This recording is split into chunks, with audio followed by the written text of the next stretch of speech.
Bila cek dekat bawah, dia bukan air ketuban tetapi keputihan yang terlalu banyak sangat. Hai korang, hari ni bertemu jumpa seorang ibu yang sedang mengandung 28 minggu.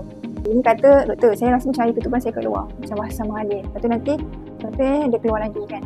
So doktor pun tanyalah, air tu warna apa je ni? Ada demam tak? Tak ada. Baby gerak elok tak? Elok. Okay, bila scan, alhamdulillah air ketuban elok, saiz baby elok, position baby uri semua elok. Lepas tu, so kita cek bawah lah, cek bawah. Adakah betul air ketuban ke bukan? Bila cek dekat bawah, dia bukan air ketuban tetapi keputihan yang terlalu banyak sangat. Keputihan terlalu banyak tu, dia boleh menyebabkan bahagian bawah tu basah.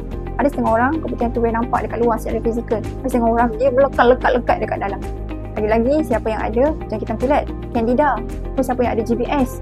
So dia boleh jadi macam tu, dia tak keluar duduk dekat dalam. So korang yang mungkin rasa macam percaya ketuban ke, korang rasa macam ada keputihan tak normal ke, pergi jumpa doktor, ambil rawatan. Kalau memang ada jangkitan kuman, bila kita rawat, insya-Allah tak efek pada baby lah, tak efek ibu dan baby. Tapi kalau ada sampai percaya ketuban yang betul, ada 28 minggu, yang tu tak boleh tunggulah. Bila dia percaya ketuban, ada terkoyak kat situ kan, kita kuman masuk kat dalam tu, dia jangkitan kuman pada ibu dan juga baby.